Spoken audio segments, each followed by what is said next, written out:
Hello दोस्तों, आज के इस नए वीडियो में आपका एक बार फिर से हमारे YouTube channel my quick study पर स्वागत है।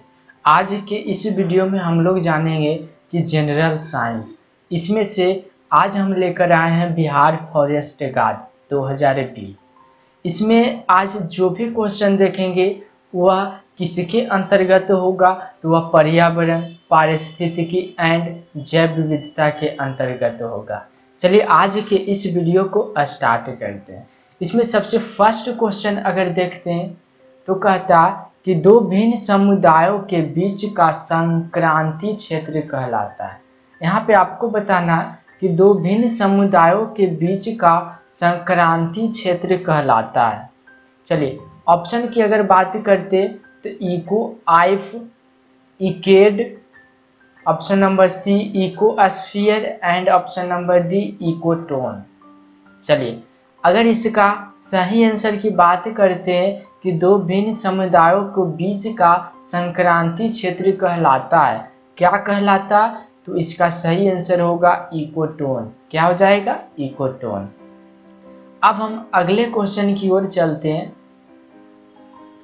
नेक्स्ट क्वेश्चन आप देख पा रहे होंगे कर रहा कि इको मार्क उन भारतीय उत्पादों को दिया जाता है जो, ऑप्शन, इको मार्क उन भारतीय उत्पादों को दिया जाता है जो, ऑप्शन नंबर ए, शुद्ध एवं मिलावट रहित हो, प्रोटीन समृद्ध हो, पर्यावरण के प्रति मैत्रीपूर्ण हो, एंड ऑप्शन नंबर डी, आर्थिक दृष्टि से व्यवहार्य हो। यहाँ पे इसका जो सही आंसर हो जाएगा वह पर्यावरण के प्रति मैत्रीपूर्ण हो, इसका सही आंसर हो जाएगा। चलिए नेक्स्ट क्वेश्चन की ओर बढ़ते तो नेक्स्ट क्वेश्चन आप लोग देख पा रहे होंगे कर रहा कि प्रसिद्ध गिर वन कहाँ स्थित है। प्रसिद्ध गिर वन कहाँ स्थित है? चलिए ऑप्शन देते हैं। ऑप्शन नंबर ए मैसूर में, and option number B Kashmir, and option number C Gujarat, and option number D Kerala. यहाँ पे आपको बताना है प्रसिद्ध गिर वन कहाँ स्थित है, मैसूर, कश्मीर, गुजरात, केरल। चलिए अगर इसकी आंसर की बात करते हैं तो यहाँ पे इसका सही आंसर हो जाएगा गुजरात। जो गिर वन है वह गुजरात में स्थित है। चलिए अब हम अगले क्वेश्चन की ओर बढ़ते हैं। तो नेक्स्ट क्वेश्चन आप देख पा रहे होंगे कर रहा कि जीव मंडल आरक्षित क्षेत्रों की पहली परियोजना स्कीम कौन सी थी। यहाँ पे बताना कि जो जीव मंडल आरक्षित क्षेत्रों की पहली परियोजना स्कीम कौन सी थी। ऑप्शन, सुंदरबन जीवन आरक्षित क्षेत्र, and option number B Nilgiri जीवन मंडल आरक्षित क्षेत्र, and option number C Nanda Devi जीव मंडल आरक्षित क्षेत्र, and option number D Mannar की खाड़ी जीव मंडल क्षेत्र। यहाँ पे जो इसका सही आंसर हो जाएगा वह नीलगिरी जीव मंडल आरक्षित क्षेत्र। नीलगिरी जीव मंडल आरक्षित क्षेत्र में क्या, तो जीव मंडल आरक्षित क्षेत्र की पहली परियोजना स्कीम था। अब हम अगले क्वेश्चन की ओर बढ़ते हैं। तो नेक्स्ट क्वेश्चन आप देख पा रहे होंगे कर रहा कि विश्व का एकमात्र तैरता हुआ राष्ट्रीय उद्यान कैबुल लामजाओ कहाँ पर है। चलिए ऑप्शन देखते हैं। ऑप्शन दे रहा option number A Mizoram, option number B Nepal, option number C Bhutan, option number D Manipur. यहाँ पे जो इसका सही आंसर हो जाएगा वह मणिपुर। क्या? मणिपुर। विश्व का एकमात्र तैरता हुआ राष्ट्रीय उद्यान कैबुल कहाँ पे, तो मणिपुर पर है। चलिए अब हम अगले क्वेश्चन की ओर बढ़ते हैं। चलिए नेक्स्ट क्वेश्चन कर रहा कि वैश्विक तापन के फलस्वरूप हो सकता है। यहाँ पे बताना आपको कि वैश्विक तापन के फलस्वरूप हो सकता है। ऑप्शन नंबर ए समुद्र तल में वृद्धि, ऑप्शन नंबर बी फसल के स्वरूप में वृद्धि, एंड ऑप्शन नंबर सी तट रेखा में परिवर्तन, एंड ऑप्शन नंबर डी उपयुक्त सभी। यहाँ पे जो इसका सही आंसर हो जाएगा वह उपयुक्त सभी। उपयुक्त सभी। अब हम अगले क्वेश्चन की ओर बढ़ते हैं। चलिए नेक्स्ट क्वेश्चन हमारा है प्रथम पोषक अर्थ प्रथम पोषक स्तर के अंतर्गत आते हैं? ऑप्शन शाकाहारी जंतु, ऑप्शन नंबर बी मांसाहारी जंतु, एंड ऑप्शन नंबर सी सर्वभक्षी जंतु, एंड ऑप्शन नंबर डी हरित पादप। यहाँ पे आपको बताना है कि प्रथम पोषक स्तर के अंतर्गत कौन आता है, तो यहाँ पे इसका सही आंसर हो जाएगा हरित पादप। क्या? हरित पादप। अब हम अगले क्वेश्चन की ओर बढ़ते हैं। चलिए हमारा नेक्स्ट क्वेश्चन है, जेनेटिक इंजीनियरिंग में निम्न में से किसका प्रयोग होता है?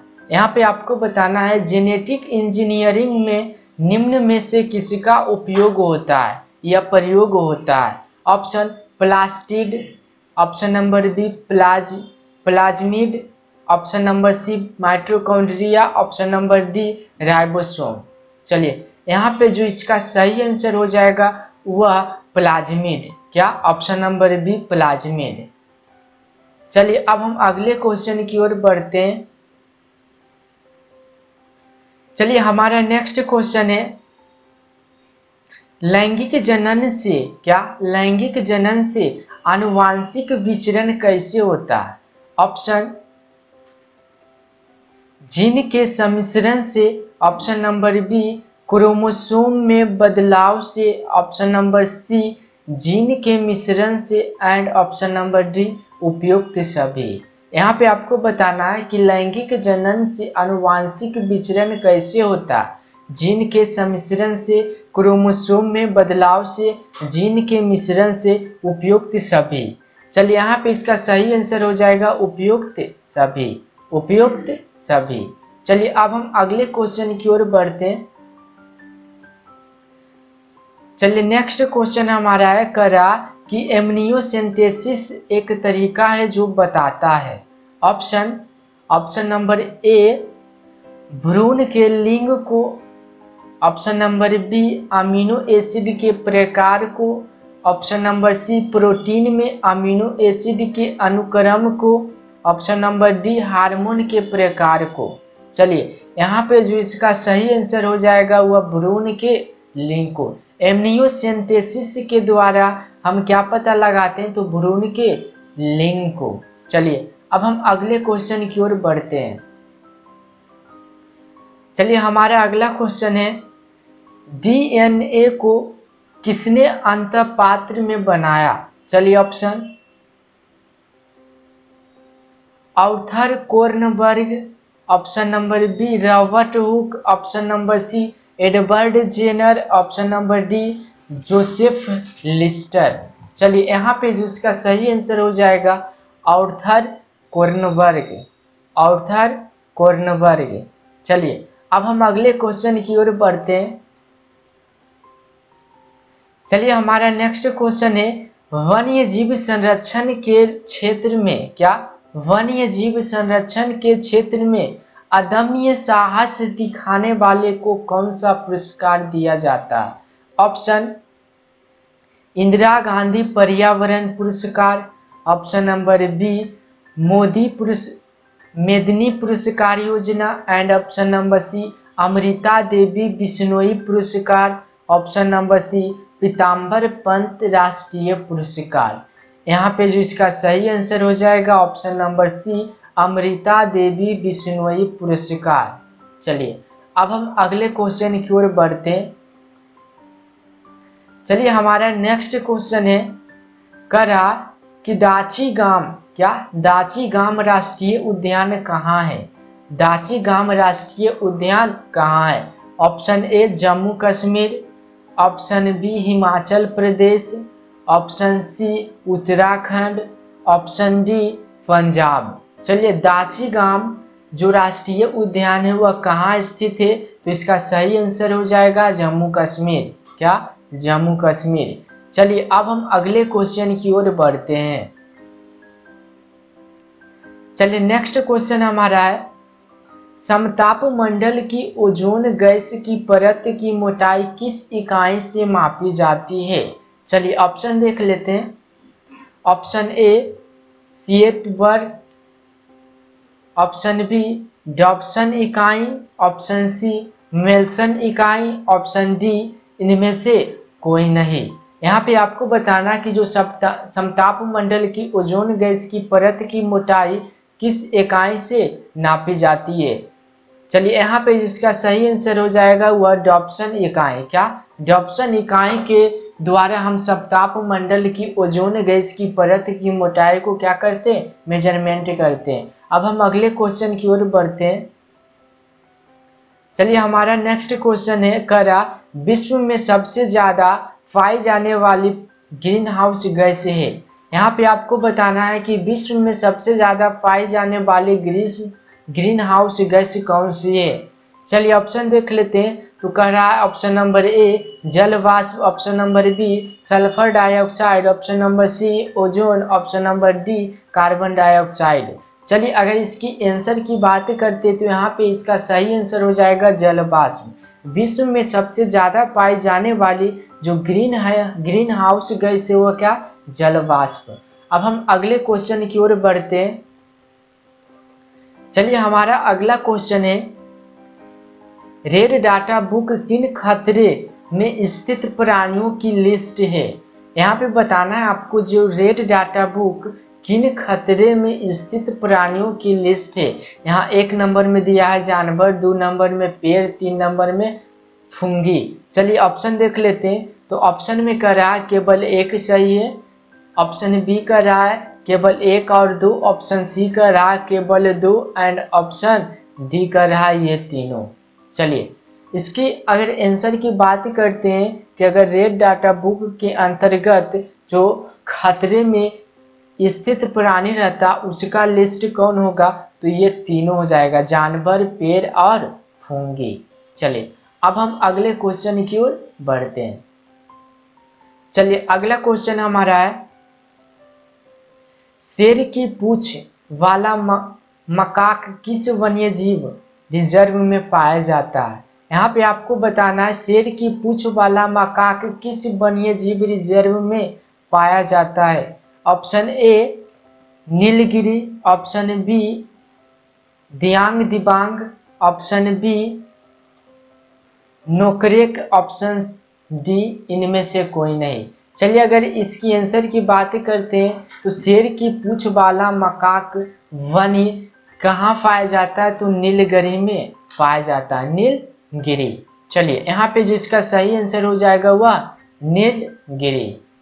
अब हम अगले क्वेश्चन की ओर बढ़ते हैं। तो नेक्स्ट क्वेश्चन आप देख पा रहे हैं करा कि विश्व का सर्वाधिक प्रति व्यक्ति कार्बन डाइऑक्साइड उत्सर्जक है। क्या? उत्सर्जक है। चलिए ऑप्शन की बात कर लेते हो। तो ऑप्शन ए कर रहा है कि कतर, ऑप्शन बी कर रहा है संयुक्त राष्ट्र अमेरिका, ऑप्शन सी कर रहा है चीन, ऑप्शन डी कर रहा है भारत।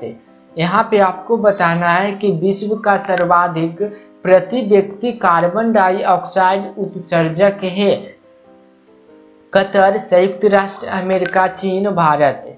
चलिए अगर इसकी आंसर की बात करते तो यहाँ पे इसका सही आंसर हो जाएगा कतर। क्या? कतर।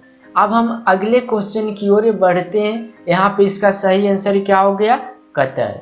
चलिए नेक्स्ट क्वेश्चन आप देख पा रहे होंगे कर रहा कि निम्नलिखित में कौन सी ग्रीन हाउस गैस नहीं है। यहाँ पे आपको बताना है कि जो 4 ऑप्शन दिया जाएगा उसमें से कौन सा ग्रीन हाउस गैस नहीं है। चलिए ऑप्शन देख लेते हैं। तो ऑप्शन नंबर ए कर रहा nitrous oxide, option number B methane, option number C sulphur hexafluoride, option number D carbon monoxide. चलिए यहाँ पे अगर इसकी सही आंसर की बात करते हैं तो यहाँ पे इसका सही आंसर हो जाएगा कार्बन मोनोऑक्साइड। क्या? Carbon monoxide. कार्बन मोनोऑक्साइड इनमें से ऑप्शन में से क्या, तो ग्रीन हाउस गैस नहीं है, नहीं है। चलिए अब हम अगले क्वेश्चन की ओर बढ़ते हैं। चलिए अगला क्वेश्चन आप लोग देख पा रहे होंगे कर रहा है इकोलॉजी शब्द किसने प्रतिपादित किया। यहाँ पे आपको बताना है कि इकोलॉजी शब्द जो है वह किसने प्रतिपादित किया। चलिए ऑप्शन की अगर बात कर लेते तो हमारा ऑप्शन ए नंबर कह रहा है Charles Darwin, option number B Robert Whittaker, option number C Arthur Tansley, option number D Ernst Haeckel. यहाँ पे अगर इसकी सही आंसर की बात करते हैं तो यहाँ पे इसका सही आंसर हो जाएगा option number D Ernst हाइकल। Ernest हाइकल। Ecology शब्द को प्रतिपादित किसने किया? तो अर्नेस्ट हाइकल। ये आपको क्या याद रखना। चलिए अब हम अगले क्वेश्चन की ओर बढ़ते हैं। तो हमारा नेक्स्ट क्वेश्चन आप लोग देख पा रहे होंगे, कह रहा है इकोटोन में जो प्रजातियां प्रचुर मात्रा में पाई जाती है। यहाँ पे आपको बताना है कि इकोटोन में जो प्रजातियां प्रचुर मात्रा में पाई जाती है क्या कहलाती है? क्या कहलाती है? चलिए ऑप्शन की ओर बढ़ते हैं। तो ऑप्शन नंबर ए कर रहा है एज प्रजातियां, ऑप्शन नंबर बी कर रहा है किस्टोन प्रजातियां, ऑप्शन नंबर सी कर रहा है एडमिक प्रजातियां, ऑप्शन नंबर डी कर रहा है फोस्टर प्रजातियां। यहाँ पे जिसका अगर सही आंसर की बात करते हैं तो यहाँ पे इसका सही आंसर हो जाएगा एज प्रजातियां। इकोटोन में जो प्रजातियां प्रचुर मात्रा में पाई जाती है हम उसे क्या कहते हैं? तो एज प्रजातियां कहते हैं। चलिए ये आपको क्या तो याद रखना। चलिए अब हम अगले क्वेश्चन की ओर बढ़ते हैं।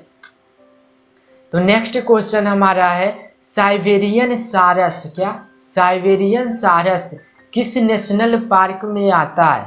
साइबेरियन सारस किस नेशनल पार्क में आता है? चलिए अगर ऑप्शन की बात कर लेते हैं तो ऑप्शन ए कह रहा Keoladeo national park, option B Manas national park, option C Dudhwa national park, option D Jim Corbett national park.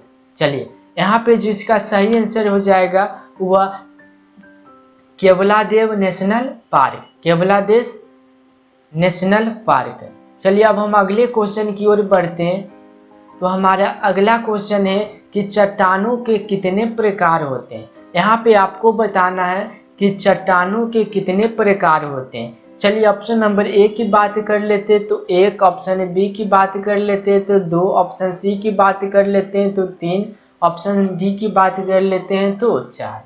जो चट्टान होता वह कितने प्रकार के होता यह आपको बताना। अगर आंसर की बात कर लेते हैं तो जो चट्टान होता वह तीन प्रकार के होता है। यहाँ पे इसका जो सही आंसर हो जाएगा वह तीन हो जाएगा, तीन हो जाएगा। अब हम अगले क्वेश्चन की ओर बढ़ते हैं। हमारा अगला क्वेश्चन आप देख पा रहे होंगे, कह रहा है भारत में सबसे ज्यादा टाइगर रिजर्व किस प्रदेश में? भारत में सबसे ज्यादा टाइगर रिजर्व किस प्रदेश में? चलिए ऑप्शन की बात कर लेते हैं। तो ऑप्शन नंबर ए कह रहा महाराष्ट्र, ऑप्शन बी कह रहा है पश्चिम बंगाल, ऑप्शन सी कह रहा है उत्तर प्रदेश, ऑप्शन डी कह रहा है मध्य प्रदेश। यहाँ पे अगर इसकी सही आंसर की बात करते हैं, जो भारत में सबसे ज्यादा टाइगर रिजर्व किस क्षेत्र में पाया जाता है या प्रदेश में पाया जाता है तो वह मध्य प्रदेश में पाया जाता है। चलिए यहाँ पे जिसका सही आंसर हो गया वह मध्य प्रदेश हो गया। अब हम अगले क्वेश्चन की ओर बढ़ते हैं। चलिए हमारा अगला क्वेश्चन है कि अर्थ आवर किसके द्वारा मनाया जाता है? अर्थ आवर किसके द्वारा मनाया जाता है? चलिए ऑप्शन की अगर बात करते हैं तो ऑप्शन नंबर ए कर रहा है UNESCO, option number A UNESCO, option number B WWF, option number C संयुक्त राष्ट्र and option number D IUCN। चलिए अर्थ आवर किसके द्वारा मनाया जाता है? अगर इसकी सही आंसर की बात करते हैं तो यहाँ पे सही आंसर हो जाएगा WWF। अगर आपने अभी तक हमारे चैनल को सब्सक्राइब नहीं किए तो प्लीज हमारे चैनल को सब्सक्राइब कर लीजिए और बेल आइकन को भी प्रेस कर दीजिए, जिससे आपको न्यू वीडियो का नोटिफिकेशन मिलता रहेगा।